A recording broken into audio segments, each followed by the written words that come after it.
Boss, sa Western naman po please. First naman po ako. Galing kay Andre Noera. Okay, sige guys. Western team naman tayo. Each team franchise GOAT. Unahin natin Dallas Mavericks. Sino pa ba? Syempre, ang nagmamay-ari ng signature move na one-legged fadeaway, si Dirk Nowitzki. Naglaro si Dirk sa uniforme ng Dallas for 20 years. Saksi tayong mga batang 90s sa prime Dirk Nowitzki.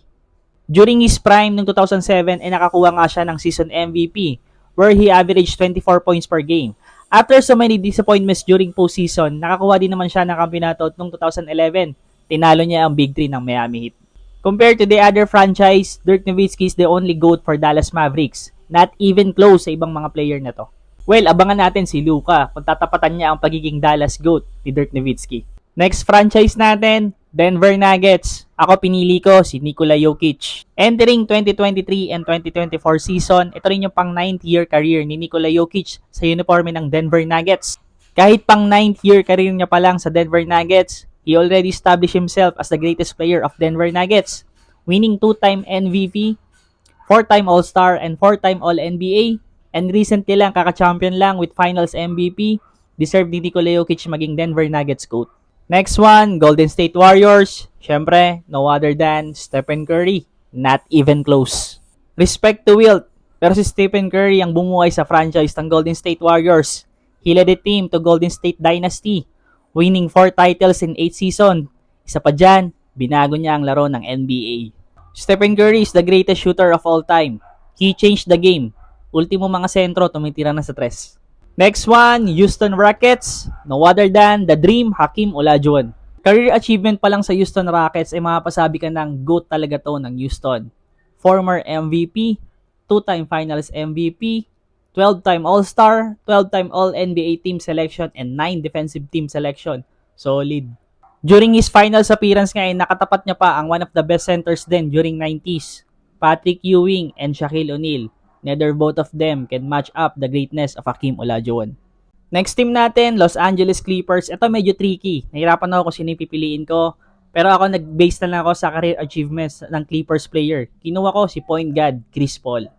During his time sa Clippers, he averaged 18 points per game and 9 assists per game. Achievements naman niya, 5-time All-Star, 5-time All-NBA Team Selection, All-Star Game MVP, and 6-time All-Defensive Team Selection. Pero guys, kung tingin nyo may mas better na Clippers player GOAT, comment nyo naman sa comment section. Next one, Los Angeles Lakers. Ito debate to sigurado, pero ako pinili ko GOAT ng Lakers, si Kobe Bryant. One of the successful franchise nga ang Lakers sa NBA. Sobrang daming greats ang naglaro dyan. Andiyan si Kareem, si Magic, si Baylor, si West, si Shaq.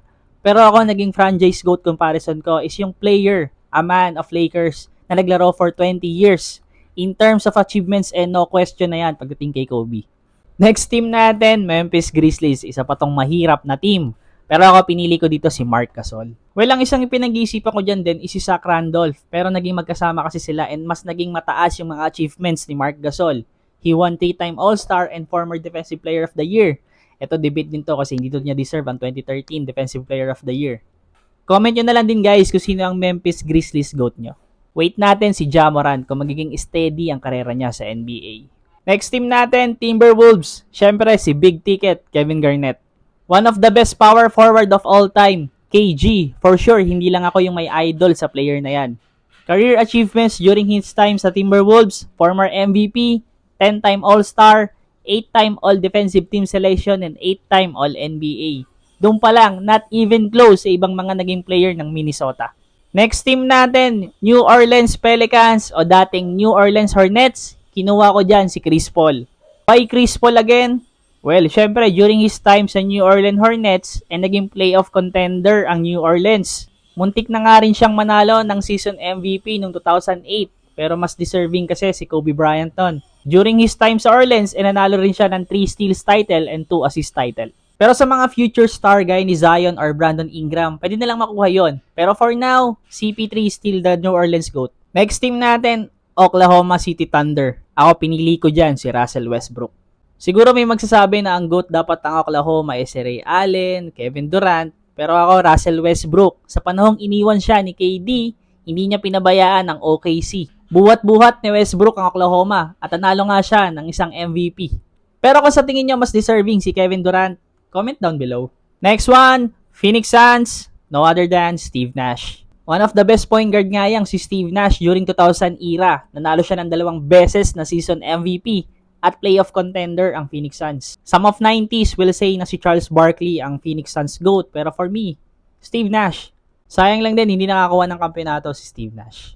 Next team, Portland Trail Blazer. Ito medyo questionable, pero ako pinili ko si Bill Walton. Siguro yung iba dyan magkasabi na si Damian Lillard dapat, kasi si Damian Lillard ang all-time leading scorer ng Portland. Yung iba naman siguro ang pipiliin si Clyde Drexler, kasi dinala ni Clyde Drexler sa finals ng 2 beses ang Portland. Pero ano ba yung nagawa ni Walton? Dinala niya sa finals, nag-champion sila. Again, winning matters sa GOAT conversation. 4 na beses lang naglaro si Bill Walton sa Portland. Pero kahit ganon, dinala niya ito sa championship noong 1977. Nanalo rin siya ng finals MVP. He lead the team in NBA sa blocks and rebounds. After that season, ginawa din niya yung hindi nagawa ng ibang Portland players, ang manalo ng season MVP. So for me, Bill Walton is the Trail Blazers' biggest winner. Next team, Sacramento Kings or Royals. Pinili ko dyan si Oscar Robertson.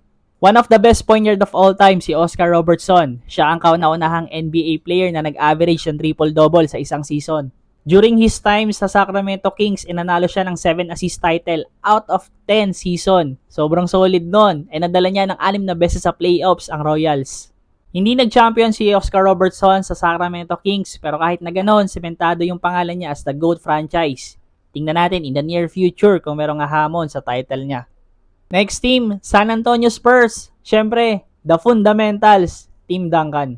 E-explain pa ba natin? 5-time MVP, 3-time Finals MVP, 2-time MVP, and named as the greatest power forward in NBA history.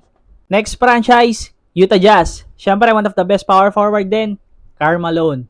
Achievement-wise and stats, sobrang solid si Karl Malone. He averaged 25 points per game during his time sa Utah Jazz. 2-time MVP, 2-time All-Star Game MVP, and 14-time All-NBA Team Selection. Comment down below kung sa tingin nyo si John Stockton ang Utah Jazz GOAT. Sa mga team na nabanggit, ano ang favorite team mo?